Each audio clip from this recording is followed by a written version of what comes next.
Bayangkan terdampar di tengah laut yang ganas, badai menerjang, dan tiba-tiba sebuah raksasa laut menelan Anda bulat-bulat. Kedengarnya seperti mimpi buruk atau fantasi Hollywood. Tapi tahukah Anda, kisah ini adalah bagian dari ajaran Islam, sebuah mukjizat yang terjadi pada seorang nabi. Hari ini kita akan bedah salah satu kisah paling menakjubkan dalam Al-Quran, kisah Nabi Yunus alaihissalam.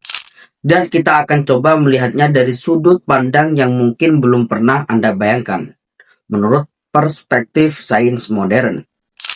Mungkinkah seseorang benar-benar bertahan hidup di dalam perut paus? Mari kita selami. Sebelum kita membahas sains, mari kita segarkan kembali ingatan kita tentang kisah Nabi Yunus alaihissalam.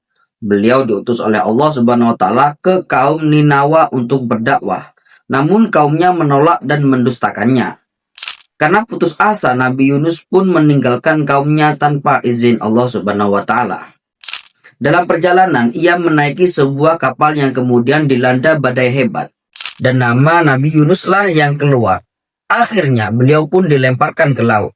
Disinilah bagian yang paling mengejutkan.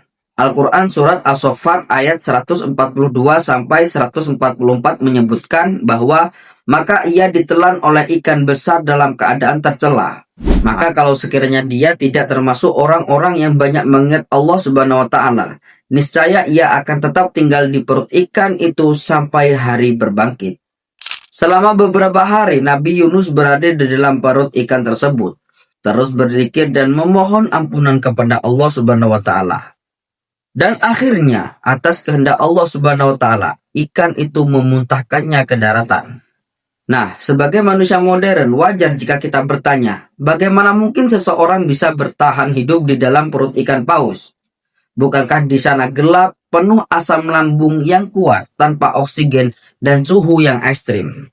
Secara logis ini kedengarannya mustahil, tapi mari kita coba lihat kemungkinan-kemungkinan biologis yang mungkin terjadi, yang justru akan menonjolkan kebesaran mukjizat Allah Subhanahu wa Ta'ala. Pertama, kita harus tahu ada banyak jenis ikan paus. Ada paus bergerigi dan paus baling atau biasa disebut paus biru. Namun ada satu jenis paus bergerigi yang sangat menarik, namanya paus sperma. Paus sperma adalah predator laut dalam yang memakan cumi-cumi raksasa. Mulutnya sangat besar dan menariknya saluran kerongkongannya cukup lebar untuk menelan manusia. Bahkan ada beberapa laporan sejarah yang belum terkonfirmasi 100% secara ilmiah tentang pelaut yang konon selamat setelah ditelan oleh paus sperma.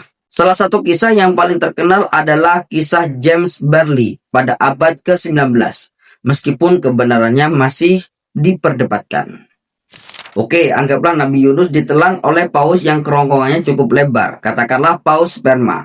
Apa tantangan utamanya? Yang pasti, yang pertama kekurangan oksigen. Di dalam perut, tentu saja pasokan oksigen sangat terbatas. Manusia bisa bertahan tanpa oksigen beberapa menit saja. Namun paus sendiri sering menyelam sangat dalam dan menahan napas lama. Mungkin ada kantong udara atau ruang tertentu yang tidak terisi air dan asam lambung sepenuhnya. Atau mungkin tubuh Nabi Yunus dimampukan untuk memperlambat metabolisme secara drastis, seperti hewan yang berhibernasi.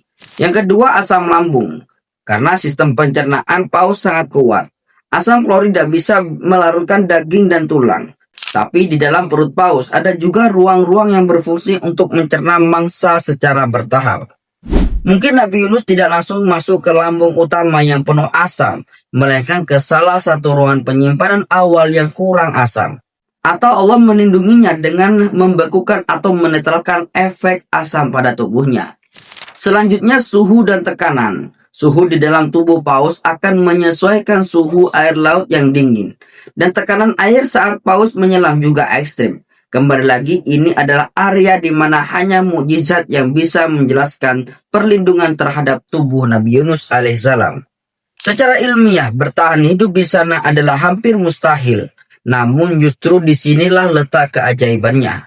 Sains menunjukkan betapa berbahayanya lingkungan itu, yang justru semakin menegaskan bahwa kejadian Nabi Yunus adalah sebuah mukjizat luar biasa dari Allah Subhanahu wa Ta'ala.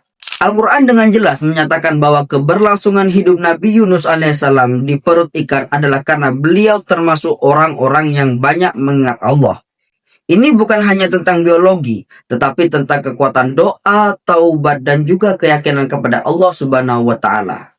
Allah tidak mengatakan bahwa Nabi Yunus tidak merasakan apa-apa. Beliau merasakan gelapnya, kesempitan, dan mungkin saja bau yang tidak sedap. Namun Allah melindunginya dari bahaya fatal seperti tercerna asam lambung atau kehabisan oksigen. Ini adalah bukti nyata bahwa ketika Allah berkehendak, hukum alam bisa tunduk pada kuasanya. Kisah Nabi Yunus mengajarkan kita banyak hal tentang kesabaran, tentang pentingnya taubat, dan juga tentang kuasa Allah yang tak terbatas. Bahkan ketika sains mencoba memahami, kita melihat bahwa ada hal-hal yang melampaui logika manusia, dan itulah yang disebut mukjizat. Jadi pelajaran apa yang bisa kita ambil dari kisah ini? Jangan pernah putus asa dari rahmat Allah, dan selalu ingatlah, Dia dalam setiap keadaan, karena Dialah satu-satunya penolong kita.